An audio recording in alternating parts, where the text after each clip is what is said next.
Ok, libota nanzambe, shalom shalom, napesi bino nyonso mbote na kombo na Yesu. Moi, c'est l'apôtre Joël Likofo. Vraiment, naebi ke eza des fois mba liboso monangai na chaîne Abisso pour na cadre émission. Mais je crois que ça ne sera jamais la dernière des fois. Et nous sommes là pour vous. Nous avons été envoyés sur la terre. C'était pour nous édifier l'un à l'autre, pour nous se soutenir, peko sungana. Voilà. Nane senga hôtel maliboso na yo, pour nous pesa yo une idée, une pensée de la part de Dieu. Lelo na elio message moko. Il y a réconfort, il y a message moko, il y a espoir, il y a message moko oyo et kopesa yo et augmenter un plus la connaissance na yo. Dans l'obaka très souvent, mokolo moko te mabele ici qui mamboula. Donc lorsque mboleza ko s'annoncer likolo, bakimisaka bilamba noki epola. Bakimisaka bana noki bapola so bazongoluma, mais bakimisaka te mabele lopango, mabele ki marate.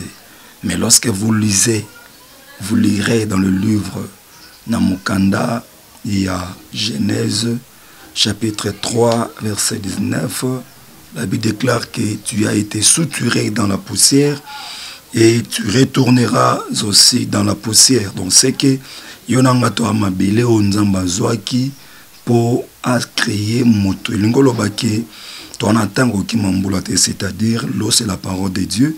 Le kola mvula nzambe lingio beta na zondi make mabele nyonso ekozomai pe ekopola.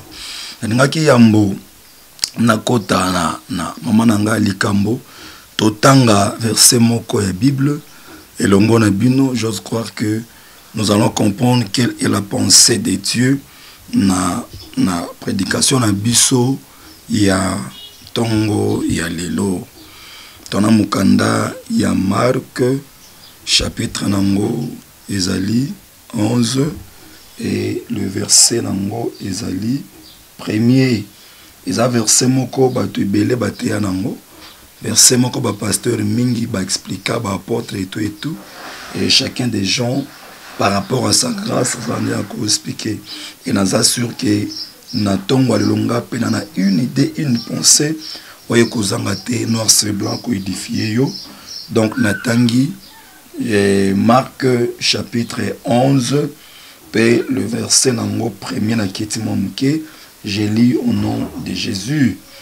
Lorsque ils approchèrent de Jérusalem et qu'ils firent près de Bethphagée et de Béthanie vers la montagne des Oliviers, Jésus envoya 2 de ses disciples en leur disant: allez au village qui est devant vous.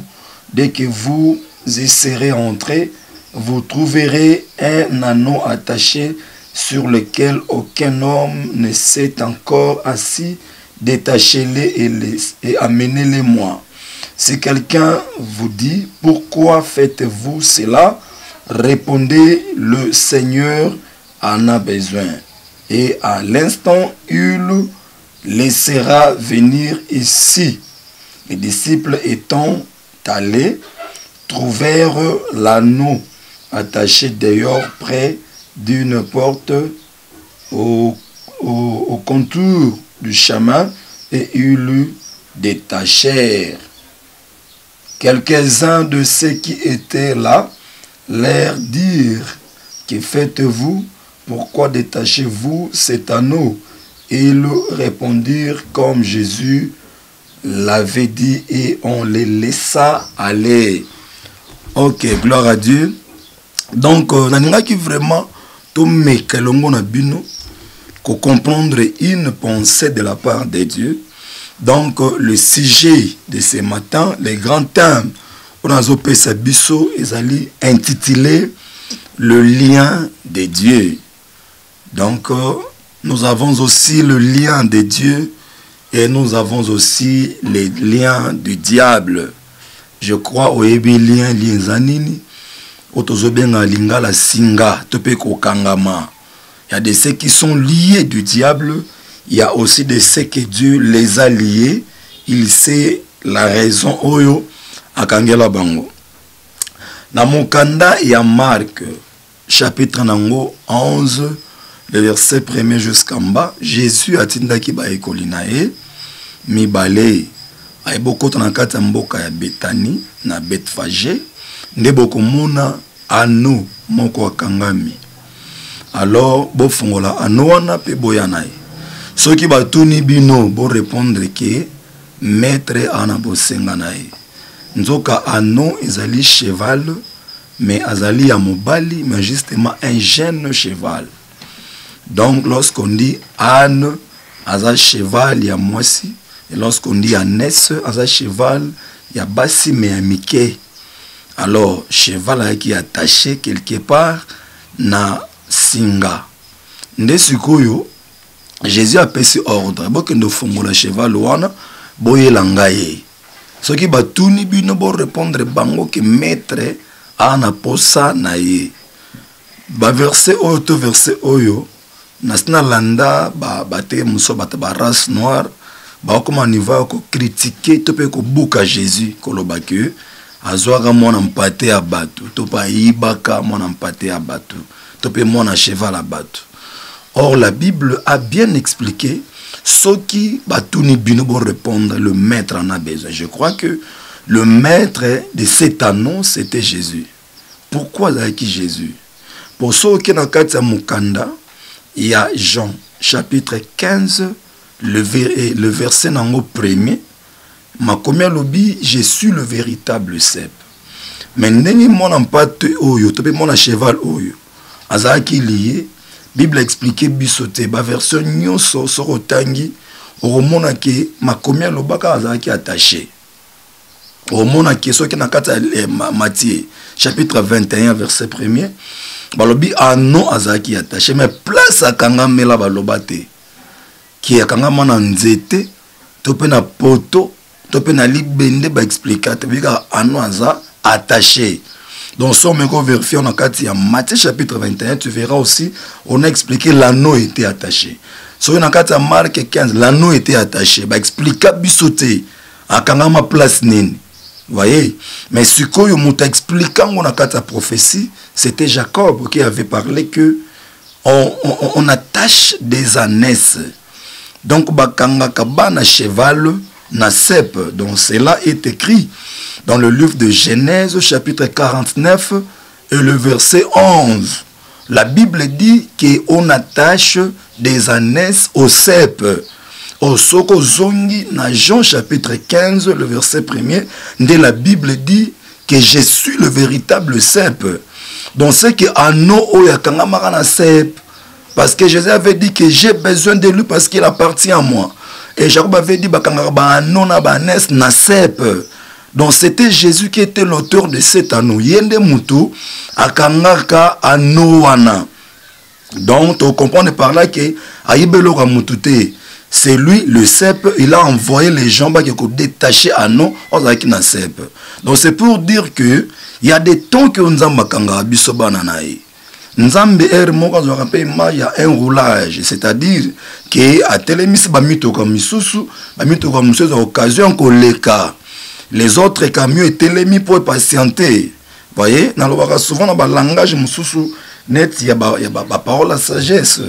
Oyebi na sali constamment on a vu na Monique Kwanga azara muibite mais Kwanga ndimaka bakanga esinga donc soka boy singa seka okota mai et puis barolia yete ko beba. C'est pour dire il y a des temps que nzamba ko kanga pe mutu moko alekisi batu mususu oza muibite oza ndokite oza pe na balie moko ya kindokite mais nzambe kam ta permettre bongo pour la kisa batu nkembo na ye makomi na kata mukanda ya Jean chapitre 9 lobi.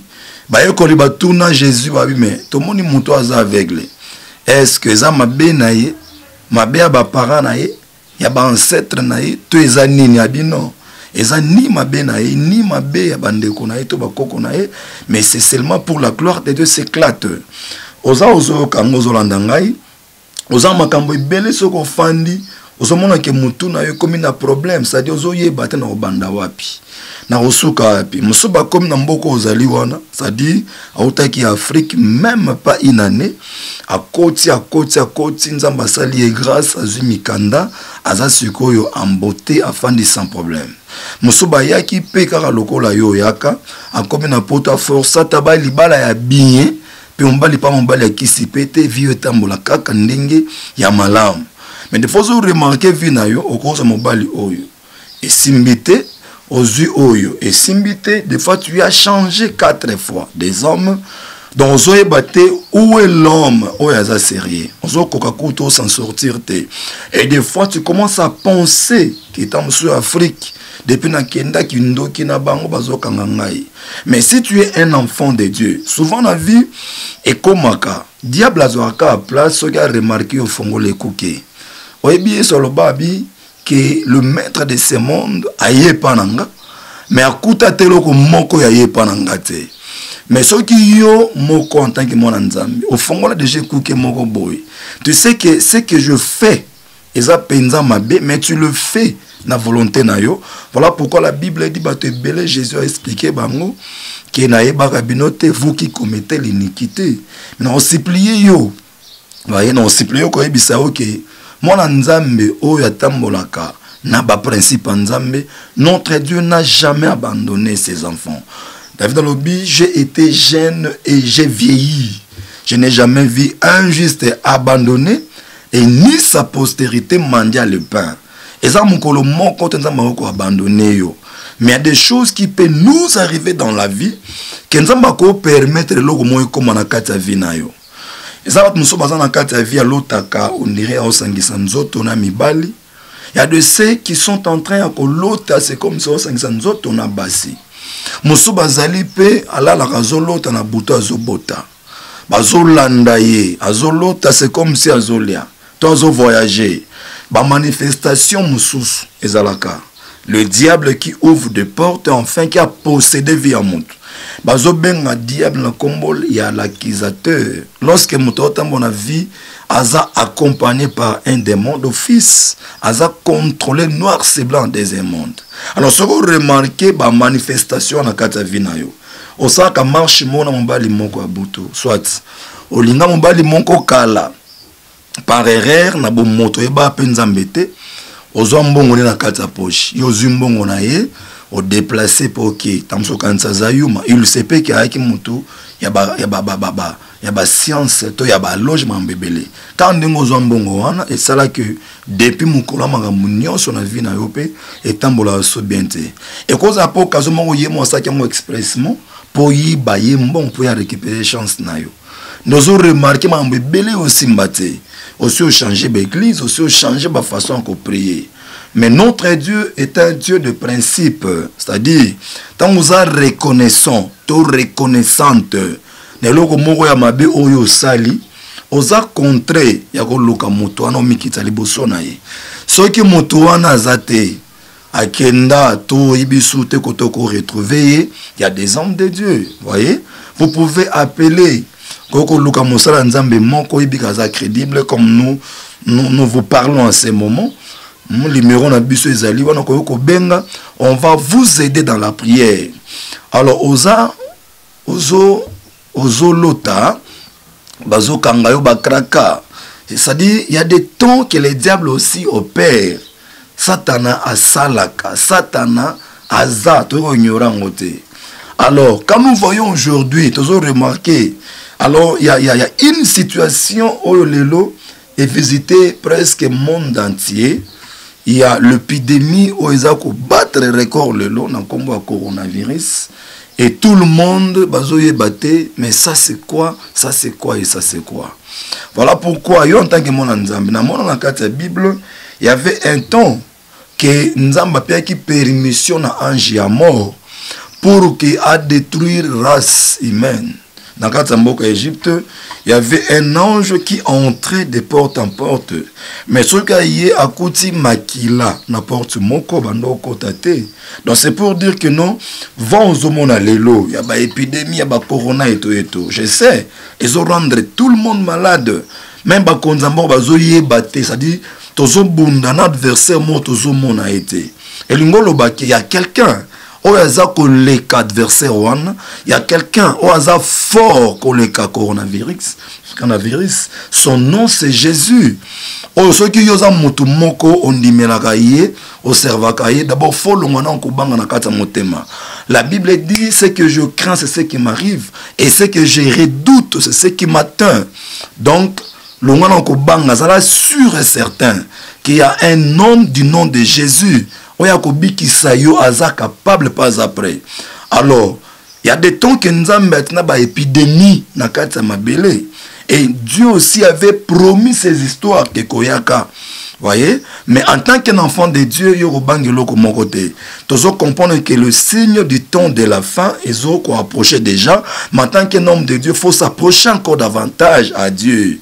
Donc, le grand thème que j'avais pour te parler, c'est que le mwana nkobanga na kati motema na yo. Et puis éviter que tu montre na yo parce que montre na yo cause en retard, tu peux entendre en avance. Mais la montre de Dieu, il n'a jamais en retard ni en avance. Notre Dieu opère na temps convenable. Oza ozo kanga de faux lela, ozo yebate. Ozo senti ba réaction mo na nzoto, on dirait ba effet ya biloko yango. Mais ko bangelo ko mon côté. So ozo remarquer on dirait mo mutu ezo beta yo, mo ko so comme ko ande ba pe ba signe ya makambo itali épidémie wana. Appelez-nous. On va prier pour vous. Et nous croyons en ces dieux. Nous sommes capables. Et là, mon côté ça passe. Nous sommes ye moko atindaka banyoka na kati désert ba soit peuple ya Israël. Mais tant que Moïse a ganga ke panzambe et Dieu avait parlé Moïse la nyoka libende et lingolo banin que ceux qui nyoka wana sui ata mona moka Israël akimi mbangwa brake misu liboso ya nyoka ebende otomboli. C'est alors que nganzambe na robiki c'est pour dire quoi? Nengoza bongo so senti ba réaction déjà wana moi kosu moi ri moi quoi que ce soit motoko beta tu pressens que ça déjà ba symptômes ya makambo wana to ya virus wana ne crains rien les murs ali wana benga biso nous allons prier et Dieu fera grâce. Nzambe oyo soki nyoka suit peuple à Israël. Oh le bail que so ba suit bango ba tombo la miso likolo aza moko abongwanite. La Bible dit il est le même hier, aujourd'hui et éternellement. Il y a des temps que Dieu permet la bloko musu eya. Mais bloko anso ezakoya penza pona biso bana nzambe te, mais ça ba cible nzamba yebi ba to abongi ce bloko pona bango. Il y a des fois, il y a des ceux qui ont fait de mal jusqu'à ce que et mati tina mato ya nzambe ndepesi nzambe kanda. Voilà pourquoi nzamba tindi. Même les gens peuvent dire que non te eza nzambe te eza satana eza oboyeboy tout ça non. Mais loko nyonso o esalami c'est que kola pesi permission. Donc ce qu'on kola peki permission te ongo mona pe loko mon côté. Mais quand vous les constatez c'est que Dieu avait donné une permission. Et pourquoi pe permission de ce qu'amoni ke ba te belé o ba semi conduire ba konze belé ba salima be des fois zo frapper bango. Alors ebelé pe ba ozo ba makambo ba innocent mais yozo kanga ko bangelo ko mon côté. Notre Dieu aza opérationnel aza ko sala na réconforter yo qui ne craint rien aussi longtemps que zo vivre pema ezananu nzamba longoli pema na ete apesio makasi apesio bomoto ko bangelo ko mon côté parce que nzamba zana bomoy akotika yote mukolo moko te nzamba satika ba oyaye. Mais croyez seulement en lui, soyez sobre et soyez ferme en Jésus. Notre Dieu n'abandonne jamais ses enfants. Donc Jésus a bien qui permission ba kende ko fongola ano et ba fongola ki epe ayaki et nazondi mana motema nanga lokola ngai na telemi apona te ya yo. Donc c'est que le temps de Dieu est accompli parce que nzamba tina serviteur na epambate. Quand Dieu envoie quelqu'un pour yo katozo quelque chose, c'est que tant ya bolamo ekoki. Donc il y a deux personnes au bazako ya pona ko fongola yo. Il y a la parole et le Saint-Esprit comme Jésus avait envoyé deux disciples. Donc bazako ya quand tu crois cette parole, ça entre ton cœur et le Saint-Esprit te convainc que c'est Dieu qui te parle. Donc, au bangelo comme mon côté, au so luki mingi, aussi au lelipe mingi, aussi au teki bloc zote kamate, et makamuno pe belo zo remarqué au temple nengozo kanisate. Aussi au mituni ba question pe belé, il se paye. Aussi au luka ba pasteur pe belé, ba si ba prier pour na yo. Et ne pense pas que nengo luka ki. Et lo komo ko salama ne pense pas que nzamba zate. Alors silence en nzambe et absence en nzambe te. Notre Dieu est le maître des temps et des circonstances. Et puis na kati a vu souvent makambo makasi comme la kabato makasi. Ce qu'on remarque, c'est comme Elio, c'est que tu as un futur meilleur. C'est que tu as des promesses de Dieu qui sont étonnées. Il y a souvent dans vinda ko mata likolo makasi, batimbola ngo pe makasi. Menda ko mata mingi te bachaka fondation pe ya mulaite. Il se peut que nzambe manda ko lekisa na ba épreuve belé. Ce que remarque, au changer mi bali 4 5 6. Il se peut qu'il y a qui bangote, mais il y a quelqu'un qui vient, je pressens la gloire de Dieu à descendre. Il y a des gens qui viennent pour vous chercher. Et montangaza koya pona ko lelisa yote. Azakoya pona ko salo motema pasité, mazako ya pona ko sepelisa motema na yo, afin que comprendre que notre Dieu est en battant oya kangaka pe ya fongolaka. Tanga ko fongola yo ekoki, et je crois que ano yango ezayo parce que nyamo ya loba lokola moto ezaka à cheval. Donc je crois que c'est le temps que Dieu veut. Je vois beaucoup de gens en train de pleurer, mais Dieu est là pour vous consoler. Laisse que mon Dieu vous bénisse et que de bonnes choses soient à votre partage. Donc là, si vous avez mon côté, Obenga Bisso, na numéro affiché na Sewana. Non, nous serons là pour prier pour vous. Moi, c'est l'apôtre Joël Likofo, et que mon Dieu vous fasse grâce et que mon Dieu vous bénisse.